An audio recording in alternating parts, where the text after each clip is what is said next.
بدر Islamic history کا سب سے پہلا اور سب سے عظیم جنگ جس میں مسلمانوں کی تعداد صرف 313 تھی اور ادھر کفار 1000 کا لشکر لے کر کھڑا ہوا تھا۔ بدر مدینہ منورہ سے 80 میل کے فاصلے پر ایک گاؤں کا نام ہے جس میں زمانہ جاہلیت میں سالانہ میلے لگتے تھے، اور اس بدر میں ایک کنواں بھی ہے جس کے مالک کا نام بدر تھا، تو اسی کے نام پر اس جگہ کا نام بدر رکھ دیا گیا۔ اور اسی بدر کے مقام پر اسلامک ہسٹری کا وہ عظیم و شان جنگ ہوا جس میں مسلمانوں کو وہ عظیم و شان فتح نصیب ہوئی، جس کے بعد کفار قریش کی عظمت و شوکت بالکل ہی خاک میں مل گئی۔ اللہ تعالیٰ نے جنگ بدر کی اس دن کو یوم الفرقان کے نام سے یاد فرمایا، اور اللہ تبارک و تعالیٰ نے قرآن پاک میں اس جنگ کو بار بار یاد فرمایا ہے۔ جنگ بدر سے پہلے ابو سفیان ایک قافلہ لے کر کے شام سے مکہ جا رہا تھا، لیکن بیچ میں ایک بہت بڑا مسئلہ تھا۔ اسے مکہ پہنچنے کے لیے مدینہ سے ہو کر گزرنا تھا، اور مدینہ میں مسلمان اس قافلے کو لوٹنے کے لیے تیار بیٹھے ہوئے تھے۔ تو ابو سفیان نے سوچا، ایک منٹ، مسلمان قافلہ لوٹ رہے ہیں؟ مسلمان کیسے قافلہ لوٹ سکتے ہیں، وہ بھی رمضان کے مہینے میں؟ اصل میں مسئلہ یہ تھا کہ مسلمان جب مکہ چھوڑ کر مدینہ ہجرت کر رہے تھے تو وہ اپنے ساتھ کچھ بھی لے کر نہیں گئے تھے، تو مکہ والوں نے مسلمانوں کو غصہ دلانے کے لیے ان کی ساری پراپرٹیز، زمین، گھر، سب کچھ بیچ دیا۔ تو ابو سفیان کا جو قافلہ آ رہا تھا اس قافلے میں بہت سا سامان وہ تھا جو کفار نے مسلمانوں سے لوٹا تھا، تو مسلمان لوٹ نہیں رہے تھے بلکہ اپنے لوٹے ہوئے سامان کا بدلہ لے رہے تھے۔ تو ابو سفیان اس قافلے کا ہیڈ، اس نے اپنا راستہ بدلا اور ایک قاصد کو مکہ بھیجا کہ مکہ والے فل سپیڈ ہماری مدد کے لیے پہنچے۔ جب وہ قاصد مکہ پہنچا اور کعبۃ اللہ کے پاس جا کر اپنے کپڑے پھاڑے اور اپنی اونٹ کے اوپر چڑھ کر زور زور سے چلانے لگا کہ اے مکہ والو، تمہارا سارا سامان تجارت ابو سفیان کے قافلے میں ہے، اور ابو سفیان کے قافلے کو مسلمانوں نے روک لیا ہے اور اسے لوٹنے کا ارادہ رکھتے ہیں، لہٰذا جلدی کرو اور بہت جلد اپنے اس قافلے کی حفاظت کے لیے پہنچو۔ اور ادھر مسلمانی فوج آلریڈی اس قافلے کو روکنے کے لیے نکل چکی تھی۔ ابو جہل نے اس قاصد سے پوچھا کہ وہ کتنے لوگ ہیں؟ تو اس قاصد نے کہا کہ یہی آلموسٹ کوئی 313 لوگ ہوں گے۔ تو ابو جہل نے کہا کہ ہم 1000 لوگ لے کر جائیں گے۔ پھر ابو جہل نے اس سے پوچھا کہ ان کے پاس گھوڑے کتنے ہیں؟ تو اس قاصد نے کہا کہ یہی آلموسٹ کوئی 2 گھوڑے ہوں گے۔ تو ابو جہل نے کہا کہ ہم 100 گھوڑے لے کر جائیں گے۔ پھر ابو جہل نے اس سے پوچھا کہ ان کے پاس اونٹ کتنے ہیں؟ تو اس قاصد نے کہا کہ یہی کوئی 70 کیملز ہوں گے ان کے پاس۔ جب مکہ میں خبر پہنچی تو سارے مکہ والوں میں ہلچل مچ گئی اور ان کا سارا امن و سکون غارت ہو گیا، اور قریش کے بڑے بڑے سردار اور رچ سردار مسلمانوں سے لڑنے کے لیے باہر نکل چکے تھے، اور مکہ کے سرداروں نے مسلمانوں سے لڑنے کے لیے 1000 کا لشکر جمع کر لیا، اور ہر سپاہی کے پاس دوہرے ہتھیار موجود تھے۔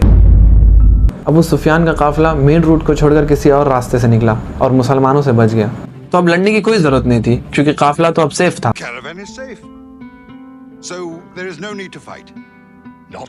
لیکن ابو جہل نے کہا کہ اب ہمارا قافلہ اگر بچ بھی گیا ہے پھر بھی ہم ان مسلمانوں کو نہیں چھوڑیں گے، کیونکہ ان کی ایک بندے کو مارنے کے لیے ہمارے پاس 3 لوگ موجود ہیں۔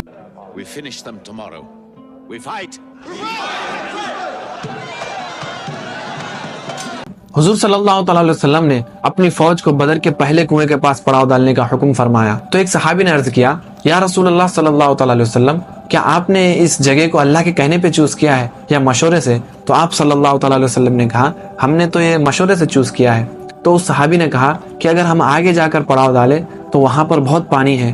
اور ہم ان کنووں پر کفاروں کو قبضہ کرنے سے بھی روک سکتے ہیں۔ تو آپ صلی اللہ تعالی علیہ وسلم کو اس صحابی کا مشورہ بہت پسند آیا، اور پوری فوج آدھی رات کو اس جگہ سے اس جگہ پر موو ہوئی۔ دوسرے دن ابو جہل کی فوج جب سامنے آئی تو ابو جہل کی فوج مسلمانوں سے 3 گنا زیادہ بڑی تھی۔ کفار کا سپہ سالار عتبہ بن ربیعہ اور اس کا بھائی شیبہ بن ربیعہ اور اس کا بیٹا ولید بن عتبہ تینوں اپنے صفوں سے غصے سے باہر نکلے اور مسلمانوں کو لڑنے کے لیے دعوت دینے لگے، اور ان سے لڑنے کے لیے مسلمانوں کی صفوں سے حضرت عوف، حضرت معاذ اور حضرت عبداللہ بن رواحہ رضی اللہ تعالیٰ عنہ یہ تینوں باہر نکلے۔ عتبہ نے ان کا نام اور نسب پوچھا۔ جب عتبہ کو پتا چلا کہ یہ لوگ انصار ہے تو اس نے چلا کر کہا کہ اے محمد صلی اللہ تعالیٰ علیہ وسلم، یہ لوگ تو انصار ہے، یہ ہمارے جوڑ کے نہیں ہیں، اشراف قریش کو ہم سے لڑنے کے لیے میدان میں بھیجیے۔ تو آپ صلی اللہ تعالیٰ علیہ وسلم نے حضرت حمزہ، حضرت عبیدہ اور 24 ایئر اولڈ حضرت علی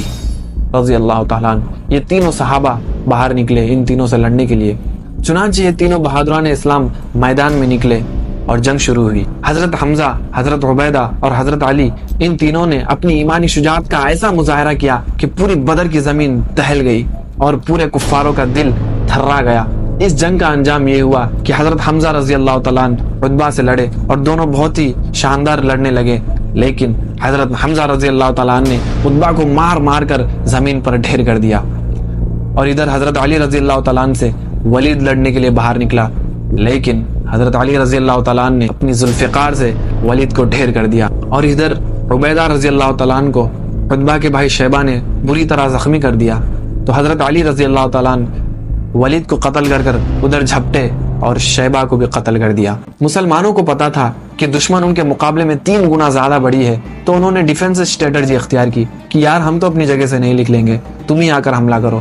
تو ابو جہل نے فل فلیج حملے کا حکم کر دیا، کیونکہ اس کا خیال تھا کہ بس 2 منٹ کا کام ہے، کرتے ہیں اور بس نکلتے ہیں یہاں سے، لیکن ایسا نہیں ہوا۔ آہستہ آہستہ ہر ایک مسلمان کے بدلے کفار کے 5 لوگ مرنے لگے۔ کفار کی فوج پیچھے ہٹی اور یہ ٹینشن میں تھی کہ یار ہم ان سے 3 گنا زیادہ ہیں، پھر بھی ہم ان کی جگہ سے بھی ان کو ہلا نہیں پا رہے ہیں۔ مسلمانوں نے اپنے صفوں کو بدلا اور فریش لوگوں کو آگے لا کر کھڑا کر دیا۔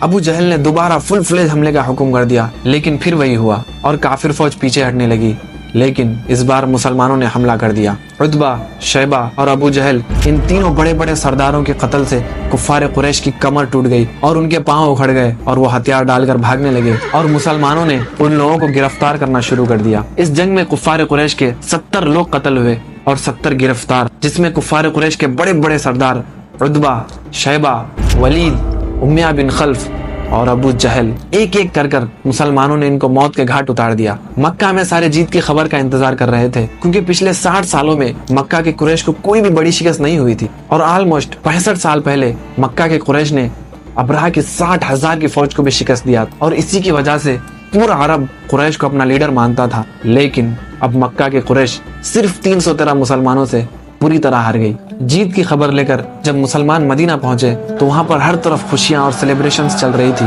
لیکن رسول اللہ صلی اللہ علیہ وسلم جیسے ہی اپنے گھر میں پہنچے اور اپنے گھر میں داخل ہوئے تو آپ صلی اللہ علیہ وسلم کو خبر ملی کہ آپ کی سب سے پیاری بیٹی حضرت رقیہ